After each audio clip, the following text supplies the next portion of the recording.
अगर उनके लिए वसाइल नहीं है इस रियासत पाकिस्तान में, तो तुम्हारे पास वसाइल कैसे आ गए? तुम्हारे बच्चे अरबोपति हो जाए, खरबोपति हो जाए, तुम्हारी फैक्ट्रियां डबल से ट्रिपल हो जाए, तुम्हारे कारखाने बड़े हो जाए, तुम्हारी कोठियां डबल हो जाए, तुम्हारी कैसे हो सकती हैं? इस जमूर की क्यों नहीं हो सकती? और फिर यह कि जो हम IMF वर्ल्ड बैंक से कर्जा लेते हैं, मेरा बच्चा पैदा होता है वो पैदाइशी 3 लाख का मकरूज है, तुम्हारा बच्चा खरबोपति कैसे है? फिर इसका मतलब है कहीं ना कहीं गड़बड़ है। पहले आप ये धमाकेदार वीडियो मुलाजा कर लें, फिर करते हैं थोड़ी सी गुफ्तगू। अगर उनके लिए वसाइल नहीं है इस रियासत पाकिस्तान में, तो तुम्हारे पास वसाइल कैसे आ गए? तुम्हारे बच्चे अरबोपति हो जाए, खरबोपति हो जाए, तुम्हारी फैक्ट्रियां डबल से ट्रिपल हो जाए, तुम्हारे कारखाने बड़े हो जाए, तुम्हारी कोठियां डबल हो जाए, तुम्हारी कैसे हो सकती हैं? इस जमूर की क्यों नहीं हो सकती? और फिर यह कि जो हम IMF वर्ल्ड बैंक से कर्जा लेते हैं, मेरा बच्चा पैदा होता है वो पैदाइशी 3 लाख का मकरूज है, तुम्हारा बच्चा खरबोपति कैसे है? फिर इसका मतलब है कहीं ना कहीं गड़बड़ है, कहीं ना कहीं रॉन्ग नंबर चल रहा है। और अगर हम उस रॉन्ग नंबर पे बात करते हैं तो भाई ये हमारा हक है यार, हम इस पाकिस्तान का हिस्सा हैं। आप मेरी बात को निगेट कर सकते हैं, वर्ल्ड बैंक को कैसे झुठला सकते हैं कि 25% गुर्बत मजीद बढ़ी है? 12.5 करोड़ लोग जो है खते गुर्बत से नीचे चले गए। इसका कोई जवाब देना। मैं तो रोज सुहाने सपने तो देखता हूं कि जी पता नहीं कितने अरबों डॉलर की वो आ रही है इन्वेस्टमेंट, और पाकिस्तान में तो अब लहरें बहरें होने वाली हैं। सऊदी अरब से तो अब उसके बाद डील के बाद मैंने ख्वाब में देखा कि मेरे 2 कुएं निकल आए तेल के, ठीक है ना, मैंने वो भी पहन ली, वो जो होती है। लेकिन भाई इससे मुझे बताए ना कि वर्ल्ड बैंक को मैं कैसे बताऊं कि पाकिस्तान में खुशहाली बहुत आ। चाचा शोबाजू कहता है कि मुल्क में तरक्की हो रही है, गुर्बत खत्म हो गई है, महंगाई खत्म हो गई है। जी मेरे पाकिस्तानियों, हाफिज दवा खाना वाले भी यही कहते हैं, क्योंकि उनकी फक्की जो है वो अब चलने वाली तो नहीं है, उनका जो मजून है, जो चूरन है, वो बिकने वाला नहीं है। लेकिन भाषण यही दिया जा रहा है, कौम के सामने यही रखा जा रहा है, कौम को फुद्दू लगाया जा रहा है कि गुर्बत बिल्कुल ख़त्म हो गई है, महंगाई ख़त्म हो चुकी है, और जो मजदूरी है वो आम है, मुल्क जो है वो तेजी से आगे की तरफ बढ़ रहा है। जी मेरे पाकिस्तानियों, मुझे तो समझ नहीं आ रही कि मुल्क आगे की तरफ जा रहा है तेजी से या पीछे की तरफ आ रहा है। अब आपने मुआवजा करना है, मुझे बताना है। जी मेरे पाकिस्तानियों, मेरी और किसी अरे गैरे की गुफ्तगू के ऊपर आपने ध्यान नहीं देना, आपने अपने एनालिसिस कमेंट्स ज़रूर शेयर करने हैं। ये जो किसान बेचारा है, अब आप ही मुझे बताइए कि DAP का क्या रेट पहले था, अब क्या है? सोना का पहले क्या था, अब क्या है? और जो मुस्ताजर है, जिसको हम ठेके पे कहते हैं कि इसने ठेका लिया हुआ है, इसका ठेका क्या चल रहा है?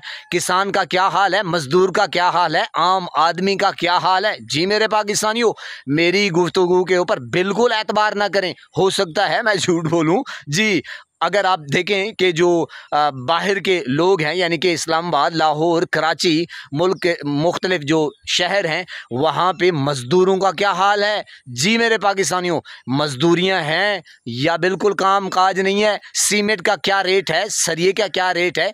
और अशिया खुर्दनोश जो हम रोज़मर्रा इस्तेमाल करते हैं, उनका क्या रेट है? जी मेरे पाकिस्तानियों, मुल्क ये कह रहे हैं कि जनाब तेज़ी से आगे की तरफ जा रहा है और तेजी से पीछे की तरफ, बल्कि ये भी आपने सुना, देखा, जांचा, परखा कि मुल्क जो है इस वक्त वो सैलाब में डूबा हुआ है, गुर्बत में डूबा हुआ है, महंगाई में डूबा हुआ है, और कर्जे की बोझ तले दबा हुआ है, धंसा हुआ है, और इंसाफ ओए होए होए उसमें तो गर्क हो गया, यानी कि इंसाफ का बेड़ा गर्क हो गया है। जी मेरे पाकिस्तानियों, ये चल रहा है। मुझे तो समझ नहीं आती कि इन बेशर्मों को, बेगैरतों को थोड़ी सी भी हया, शर्म या कोई अल्लाह का खौफ, अल्लाह का अजाब, कौम का दर्द, कौम का एहसास इनको नज़र आए।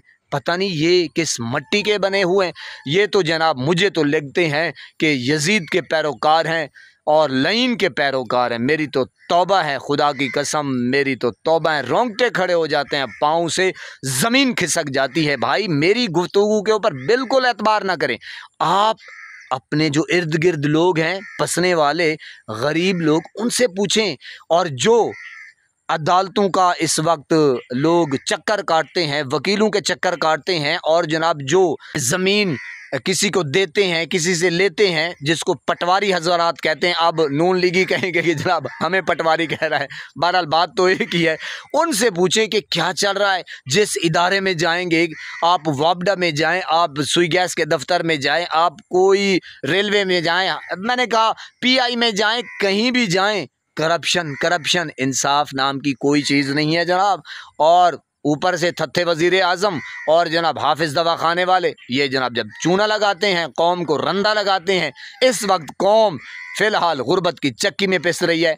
कानून नहीं है, उसकी चक्की भी में पिस रही है, और गुर्बत की चक्की में पिस रही है, सैलाब की चक्की में पिस रही है, इंसाफ की चक्की में पिस रही है। पनाह खुदा की अल्लाह पाक इन बेशर्मों को, बेगैरतों को सिरात मुस्तकीम पे चलाए। लगता नहीं है कि ये चलने वाले हैं, हिदायत पाने वालों में से है, मुझे नहीं लगता। बहरहाल दुआ करते हैं कि अल्लाह रब्बुल इज़्ज़त मुल्क पाकिस्तान की गरीब आवाम की खैर फरमाए और मुर्शिद इमरान खान की खैर फरमाए। अस्सलामु अलैकुम।